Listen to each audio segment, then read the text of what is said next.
Hey, what's going on, everyone? GoodMicWork Commentaries back at you with another PayPal donation video. This one is a little bit different than the donation videos I have done in the past because I'm on camera. I decided to do an on-camera video this time around because the subject matter that we're going to talk about is not something I normally do. And normally when I do these donation videos, I'm generally reviewing a show or a wrestler's career or, reviewing something wrestling related in general, and it allows me to use a lot of still images and a lot of visuals and things like that. Well, because of the topic of this video, I don't really have that. So I decided I would come on camera and do the video this way. This video is courtesy of Ferman. Hope I'm saying your first name right there, buddy. You also go by Dr. Ferman. You've been a fan of the channel for a long time, dating back a couple of years. I even remember you sent in an audio question for a Q&A a couple of years ago, and one thing I do remember about you is that your voice is fantastic. You have a really good voice, and I'll talk about that here in a minute. But like I said, this is a little bit different of a video this time around. I'm going to read you Mr. Ferman's email and what he said and what he would like me to talk about here today, and then we'll try to discuss this as best we can. But Dr. Ferman writes in, "Hey, this is your good friend Dr. Ferman. I recently supported the channel by pledging $100. I would like to do an odd video, but here it is. What is your advice for getting into the wrestling business? I am 19 years old, only 5'9" and 185 pounds. I am short, but all things considered, I am very strong and my bench max is 315. What is your advice for me, as it is my dream to be in the WWE? I am already training at a local promotion. Eventually, I want you to talk about the amazing match I just had with Velveteen Dream and Johnny Gargano.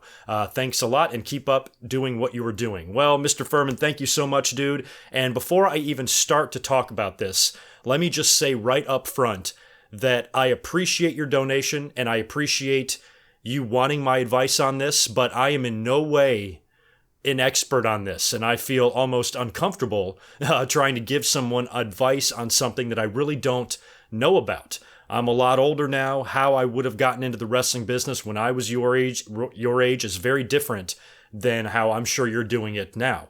So all I'm going to do is just tell you what I would have done and maybe just give you some life advice because I am in my 40s and you are 19 years old, and maybe I can help you there. But I am by no means anybody that you should take seriously at all, and I want to say that right up front. I don't want to come off as like I know how you should do things or I know the proper way to do things. Don't listen to me.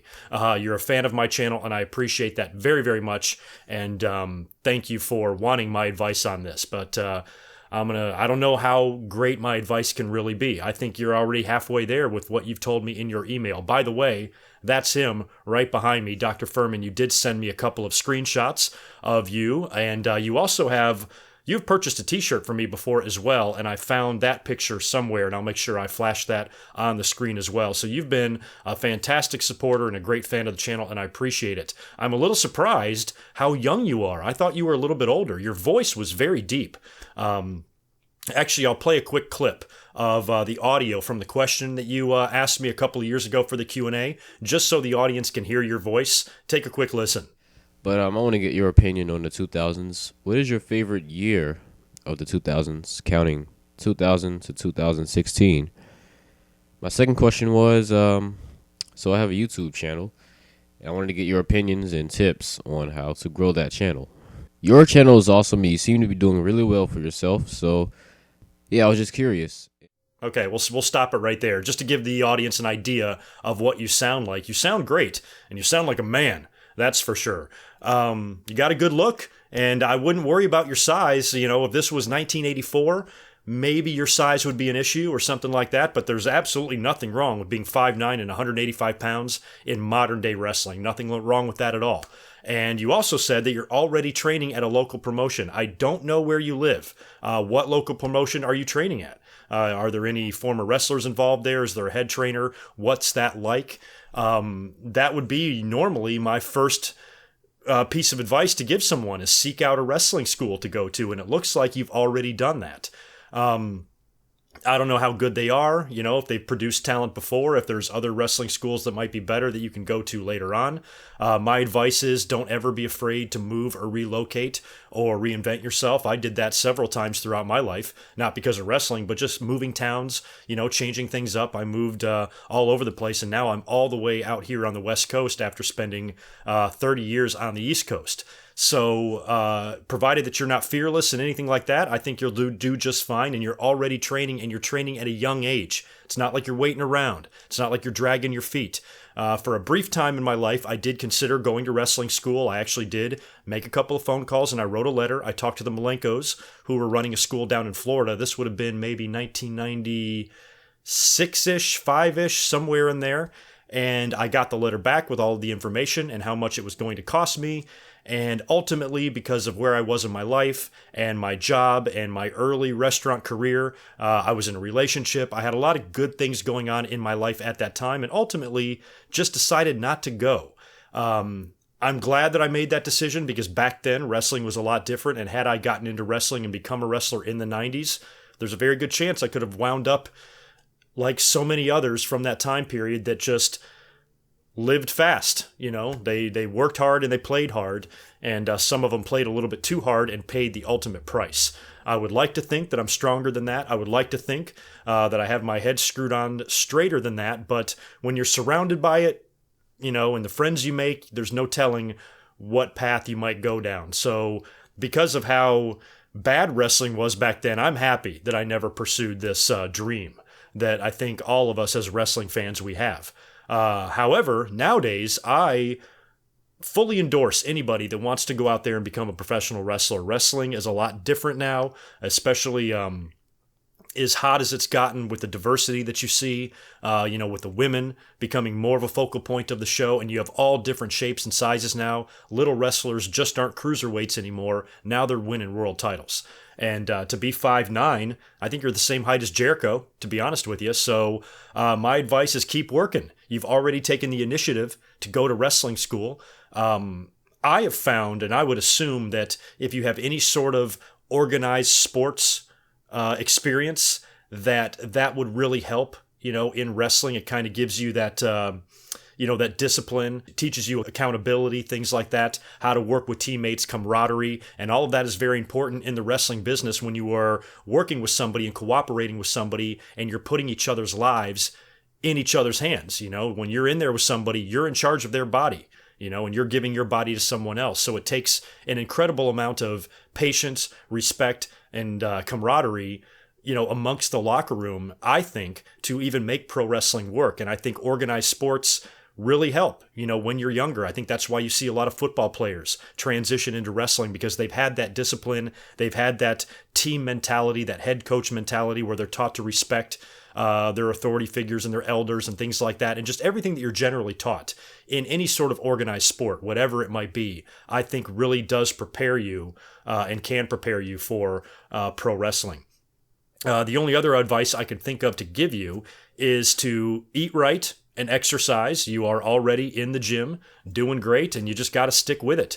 I see a lot of people that want to be wrestlers and maybe start, trying to work towards that dream, but they don't do any of the work. They don't diet and exercise. They don't watch what they eat, and they don't have any accountability or discipline on their own personal lives and their own health. And I think you have to be in incredibly healthy and incredibly good shape to even think about being a full-time roster member in WWE. You're going to be on the road 300 days a year.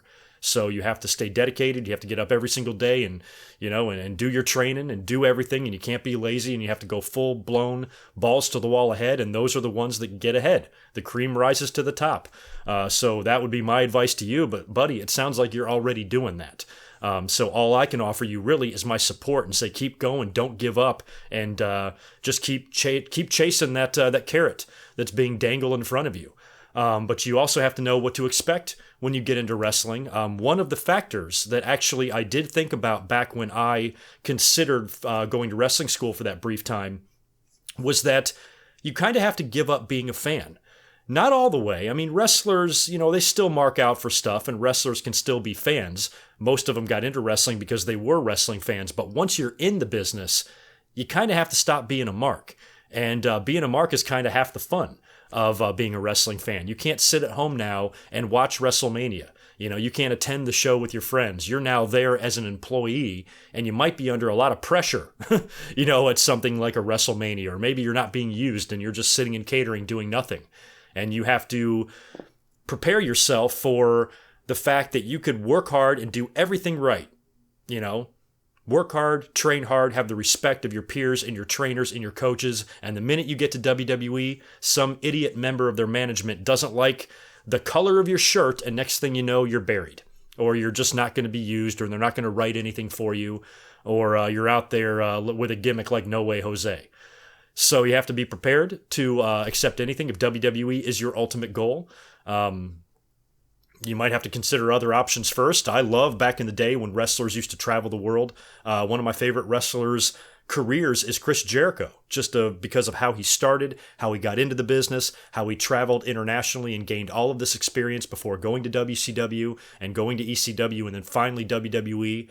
And here he is still relevant in 2019. And a lot of that is due to all of the experience and the way he came through the business.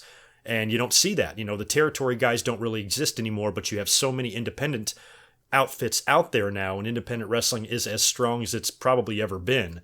There are plenty of places to cut your teeth and learn the ropes. So my advice is talk to and try to meet as many people as you can. Try to find as many strings as possible to pull. You know, if you start meeting people in the business or people that can maybe help you out, you know, stick with them, you know, and try to just get your foot in the door any way you can, and paying your dues, I believe, is very important. Everybody has to do it. I paid dues in my own career in restaurants. I've got a very cushy job now, but I wouldn't have that job had I not paid my dues for 20 years prior. So it's the same thing with wrestling, and it's really the same thing with any career. So I can offer you some old man advice. You know, you're 19 and I'm in my 40s, so my life experience is greater than yours. I've seen a lot more, and I've made some mistakes and learned from some mistakes. And right now, it sounds like you've got your path is lit, basically. You know what you want, and you know what you want to go after. As far as your personal life goes, I don't know, you know, how you're doing with, you know, with your job and what sort of flexibility you have there to train and how much time you're allowed to or you're able to dedicate to being a wrestler, but definitely stick with it. Also, this goes without saying, keep your fucking nose clean. Stay out of trouble. You know, stay away from drugs. Just don't do anything that's going to get you in trouble with the law in any way, because that can really harm you in the future. Be careful what you tweet. You know, you don't actually, I went to your Twitter account. By the way, if you want to follow Mr. Ferman, you haven't tweeted in a while, but your Twitter handle is at Tiran Ferman, TIRANFURMAN. So go give him a follow over there. You seem very cool on Twitter, but you know, just be careful what you say, be careful what you do. Don't get yourself in any sort of bad situation or develop any sort of bad reputation. Like I said, the little bit that I've talked to you, you certainly don't seem like that type of guy. So I think as long as you are dedicated, driven, motivated, you're doing everything right, you're working hard to achieve your goals, you are staying away from bad crowds, you're keeping your nose clean, staying out of trouble, and being all around a positive person, I think the sky's the limit, dude, and I wish you nothing but the best. And to those of you who might just be watching this video randomly, again, I want to reiterate, I'm no expert. I'm not telling anybody to follow my advice. This young man was generous enough to donate to my channel, and this is the video he wanted, and I'm more than happy to do it for him. Also, I don't know how often you post on YouTube. Your question that you had asked me in that Q&A a while back was YouTube related. So I don't know if you want to maybe pick back up the YouTube thing. Like I said, you have an excellent voice. I think you would do a great job at maybe documenting or vlogging your professional wrestling training experience. You know, that might make for some good YouTube content. You know, maybe you can develop a little bit of an audience. I'd be happy to plug you. You know, and if you can get an audience going that kind of watches your stuff and is following your path, you know, to becoming a wrestler, you know, maybe you can get a Patreon account and, you know, try to get some fans to help you with some of the expenses that it's obviously going to take to do this, because becoming a professional wrestler isn't easy. You know, how do you get money to do something like this? You're not paid well on the independent level when you're first starting out, so you have a lot of dues to pay and a lot of things to figure out financially in your day-to-day life, I would assume, being a professional wrestler. So, you know, I would assume that anybody could use all the help they can get, which makes me feel all the more guilty that you donated to this channel. So until your wrestling career is completed, I will not accept another donation from you, Mr. Tiran, or Mr. Ferman, excuse me. If you send me one, I'm sending it back. Save your money, work hard, kick ass, and who knows, maybe you'll be in the main event of WrestleMania one day. And will you let me be in your corner, please? You know, it's my only chance to get into WrestleMania. You know, maybe I can one day say that I did a video for a guy that eventually wound up main eventing WrestleMania. I'll get in shape too. I'll hit the gym. I might be 50 years old by the time that happens. By the time you make it to that, you're only 19. You're not gonna be 27 and for 8 more years. You have your whole life ahead of you, dude. I think it's really cool that you're starting out that early because, some guys don't get started until they're in their 30s. You got an 11-year head start on that. And by the time you're 25, you could already have several years of wrestling experience under your belt. Since you are so young, some more advice is coming to me. That's why this video is continuing. Since you are so young, protect yourself. Protect yourself and your body. Because if you are this young and you make it in wrestling and you're successful, you're going to have a long career. You're going to wrestle for a long time. And you know the damage that a wrestler's body takes, especially with the back and the neck and the head. Watch yourself. People like Paige, who is in her mid-20s, is already retired. So whatever style you have in the ring, try to just protect your head, neck, and back as best as possible. Because if you wrestle a crazy intense style, you're going to have a shorter career than others. So try to prolong your career and try to be different, but try to wrestle safely at the same time. And sometimes it's tough to put all that together, and that only comes with experience. You'll start figuring out your niche, you'll figure out your style, you'll figure out what kind of a character and personality you have as a pro wrestler. All that will just start coming to you as the years go by. And don't ever get discouraged. If you're ever down and out, just tweet one of us, tweet me. We'll always talk to you. We'll always pick you back up and tell you to keep your head up and keep moving forward. And you certainly seem like the type of guy that's going to do that. That is going to do it for this video. This video will actually be uploaded while I'm gone, so you are viewing this while I am vacationing in Hawaii. I'm actually recording this right now, right after I recorded a bunch of watch-alongs for WrestleMania week. That's why all this WrestleMania shit is still behind me on the shelf, but I figured since I was doing a bunch of filming this weekend anyway, I might as well do this Ferman. I might as well do this video for Dr. Ferman so I can get that up because he donated about a month ago now. So I hope this was sufficient for you, Mr. Ferman. I hope me appearing on camera here and doing a short, 15, 20-minute long video on what I would do and my advice in getting into the wrestling business. I hope that this is okay. I'm sorry that it can't be longer. If you would have asked me to review a WrestleMania or a pay-per-view or something like that, this video could have definitely been longer. But like I said, the advice that I am capable of giving is quite limited. If you know anybody else, if you know other people in the business, try to get advice from them too. Please don't take my word for it because I'm just a YouTuber. So best of luck to you, brother. Thank you so much for the donation and your support. And thank you to everybody else who watched this video and liked it. If you have any advice for Mr. Ferman, please hit him with it in the comments below. Smash that like button and make sure you subscribe if you have not yet already. I'll talk to you all real soon. Be good. Peace.